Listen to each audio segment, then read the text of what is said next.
Voir dans cette vidéo comment envoyer à votre expert comptable les écritures concernant la période souhaitée. Vous vous rappelez que dans Scan document, vous avez créé des documents de type vente, de type achat. Donc vous vous rappelez, par exemple, si je vais regarder les factures saisies depuis les 7 derniers jours, j'ai des factures ici qui sont des factures à envoyer à votre expert comptable puisque son statut n'est pas facture comptabilisée.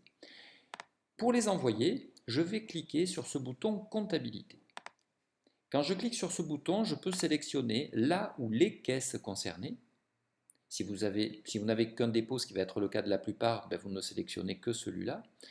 Vous allez sélectionner le type facture, c'est-à-dire les factures soit d'achat, soit de vente. Le domaine que vous voulez exporter, est-ce que ce sont des achats ou est-ce que ce sont des ventes? Et la période. Par exemple, moi je vais dire que c'est du 1er avril au 3 avril. Ensuite, est-ce que vous allez exporter ces écritures au format Sage, si votre comptable dispose de la ligne 100 ou 30 de Sage, ou un autre format s'il ne dispose pas de la comptabilité Sage? Vous allez ensuite avoir la possibilité de choisir est-ce que vous souhaitez regrouper les factures ou pas. Donc je vous conseille dans un premier temps de le faire non regroupé, comme ça, pour que votre expert comptable voit bien le détail de toutes les factures que vous avez générées. Le dernier bouton, forcer la remontée, vous permet de remonter à nouveau une période déjà envoyée, si vous avez perdu le fichier par exemple. Bon, dans mon cas, ce n'est pas le cas. Je vais envoyer du 1er avril au 3 avril les factures qui n'ont pas été envoyées à mon expert comptable. Et je vais cliquer sur ce bouton. Le programme, très rapidement, me donne, jour par jour, les factures avec les écritures, le détail des écritures comptables telles que nous l'avons paramétré dans les précédentes vidéos.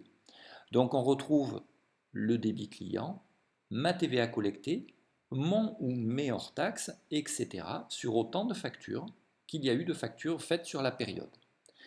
Et le dernier bouton sera celui-là, comptabiliser ces documents. Quand je vais cliquer sur comptabiliser ces documents, je vais avoir terminé ma procédure et il va me demander d'enregistrer le fichier sous.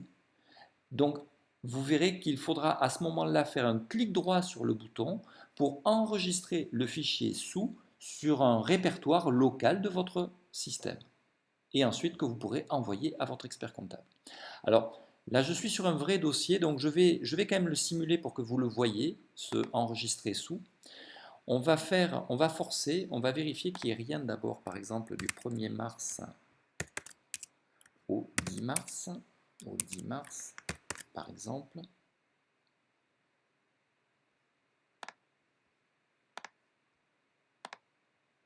Il n'y a rien, c'est parfait. Donc qu'est-ce que je vais faire? Je vais forcer, faire ce que je vous ai indiqué tout à l'heure. Donc je reprends du 1er mars au 10 mars. Ligne non regroupée et je force l'envoi. Donc vous êtes d'accord, je viens de générer des écritures qui ont déjà été envoyées à mon expert comptable, mais que je veux renvoyer. Et vous voyez, j'ai plusieurs dates qui sont les unes après les autres.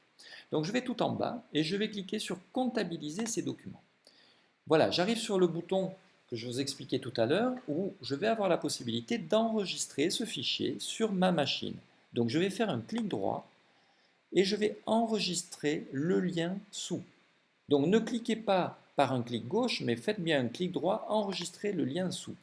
Et là, il va vous demander comment vous souhaitez appeler le fichier et où est-ce que vous allez le mettre. Donc là, moi, vous voyez, il est dans le répertoire téléchargement et il s'appelle Export Sage, mais je peux l'appeler comme je veux et je vais enregistrer.